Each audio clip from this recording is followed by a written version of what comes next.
Good morning student. आज 8th standard की class है और 8th स्टैंडर्ड की क्लास में आज सबसे पहले हम ग्रामर का एक टॉपिक लेंगे और फिर उसके बाद में हम आगे बढ़ेंगे। तो आज हमारा ग्रामर का एक टॉपिक है उच्चारण स्थानानी, यानी उच्चारण स्थानानी जो हम हमारे मुख द्वार से किसी भी वर्ण का, जो हम वर्ण को किसी को बोलते हैं, जिसका हम उच्चारण करते हैं, उसके बारे में ये चैप्टर है कि उसके उच्चारण स्थान कौन कौन से हैं, कहाँ से कौन सा उच्चारण निकलेगा, कहाँ से कौन सी धुन निकलेगी, तो इसके बारे में ये चैप्टर है, एक टॉपिक है। तो इसको हम ध्यान से पढ़ेंगे। ध्यान देना, ये बहुत इंपॉर्टेंट टॉपिक है, क्योंकि जब संस्कृत को पढ़ते हैं तो सबसे पहले उच्चारण का विशेष ध्यान दिया जाता है। तो उच्चारण यदि हम स्पष्ट रखेंगे तो हमारे जो मुख से निकलने वाले जो वर्ण हैं, शब्द हैं, वो स्पष्टता से बाहर निकलते हैं और अगले को अच्छी तरीके से समझ में आ जाता है।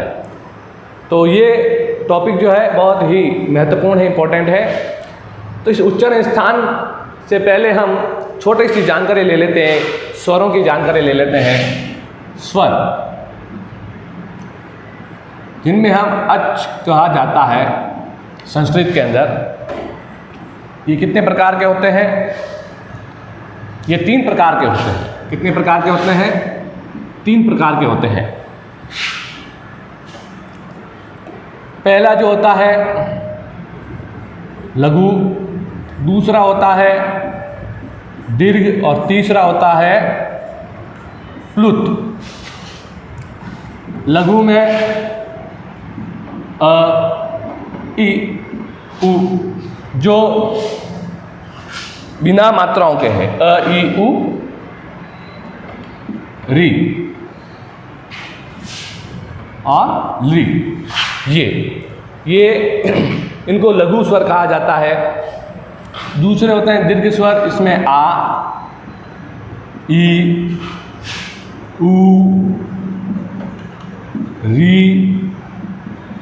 ए, आई, ओ,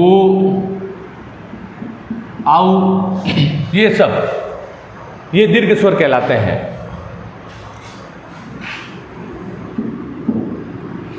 प्लुत स्वर क्या होते हैं? ये हमने देखा है कि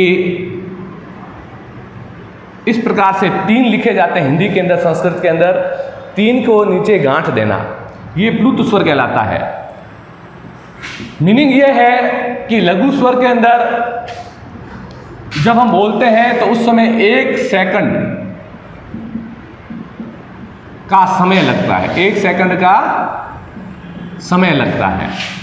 जब हम दीर्घ स्वर बोलेंगे तो उसमें 2 सेकंड का समय लगेगा। जब हम लघु वर्ण, जो लघु वर्ण है, लघु स्वर वो बोलेंगे तो हमें 1 सेकंड का समय लगेगा। दीर्घ स्वर जब बोलेंगे तो उसको 2 सेकंड का समय लगेगा। और जब हम प्लुत स्वर करेंगे तो उस समय इसमें 2 से अधिक सेकंड का समय लगेगा।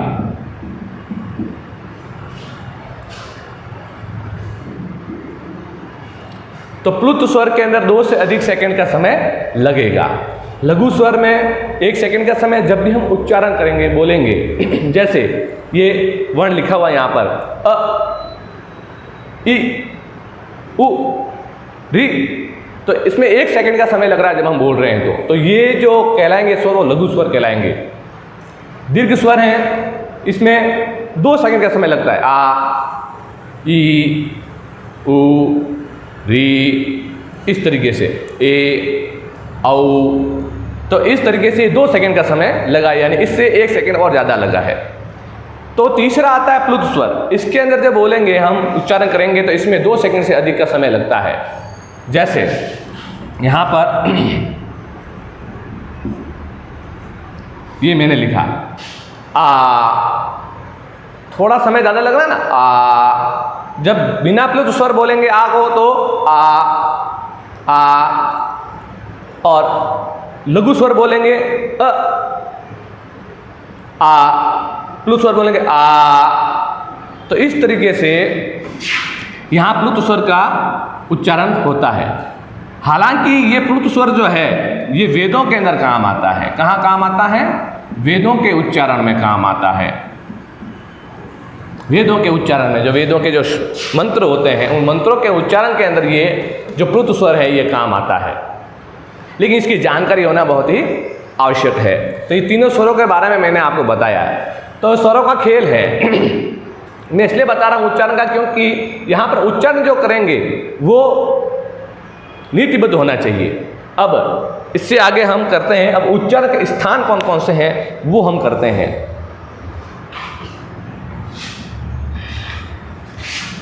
क्योंकि इनके बगैर हम संस्कृत बोल नहीं सकते हैं, पढ़ नहीं सकते हैं।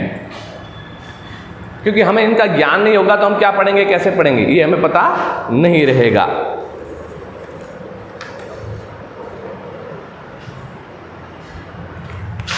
अब उच्चारण स्थान जो कहे गए हैं वो 11 प्रकार के हैं। अब पहला, इन सूत्रों के आधार पर हमको याद करना है। सूत्र के आधार पर, सूत्र है। अब सूत्र क्या करता है? सूत्र किसी काम को इजी बना देता है, सरल बना देता है। सूत्र किसी काम को क्या कर देता है? इजी बना देता है, सरल बना देता है। तो सूत्रों को यदि हम याद करेंगे, रटेंगे, तो सूत्रों के आधार पर हमें आगे वाला जो काम है बहुत आसानी से समझ में आने लगेगा। अब देखिए, पहला, उच्चारण स्थान के पहले जो मुख द्वार के अंदर हम वर्ण निकालते हैं, उसका उच्चारण करते हैं, वो कहाँ से कौन सा स्वर जो है उसका उच्चारण जो है, ध्वनि जो है वो निकलती है। अकुह विसर्जनीय, अकुह विसर्जनीय। अब अकुह विसर्जनीय, इसका उच्चारण स्थान कहाँ है? कंठ। कहाँ है? कंठ।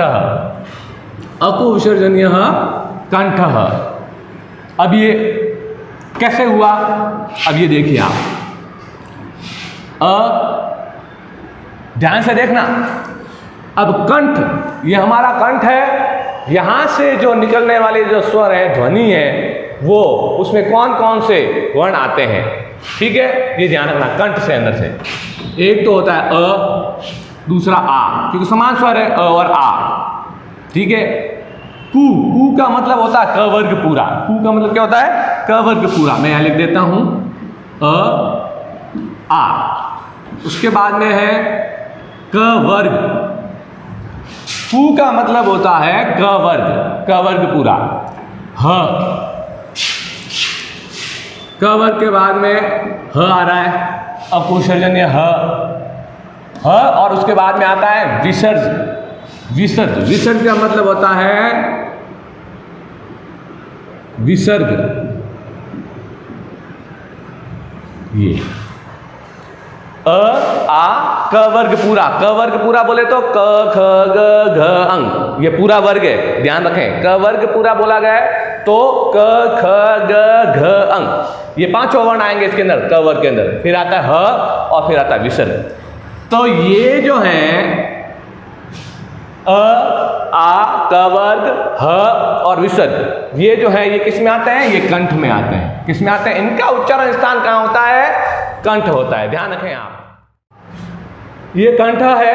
अब इसको ऐसे तो याद कर नहीं सकते हैं, अब थोड़ी परेशानी आती है याद करने में इसको, कि अ आ क वर्ग ह फिर कंठ। तो इसको क्या है, इजी याद करने के लिए सूत्र बनाए गए हैं। तो सूत्रों के आधार पे, सूत्रों के अकॉर्डिंग क्या है कि हमें अच्छे से याद हो जाएगा और हम कभी जिंदगी में कभी भूल नहीं पाएंगे, इसलिए सूत्रों का निर्माण किया गया है।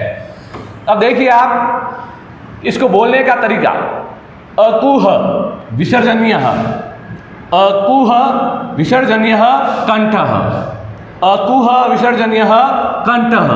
अब इतना हमने याद किया, उसके बाद हमें पता चल जाएगा ऑटोमेटिकली अ का मतलब होता है अ और आ, कु का मतलब होता है क वर्ग पूरा, ह का मतलब होता है ह और विसर्जन का मतलब होता है विसर्ग। तो इसे पता चल जाएगा कि ये जो वर्ण है, ये इनका उच्चारण स्थान जो होता है वो कंठ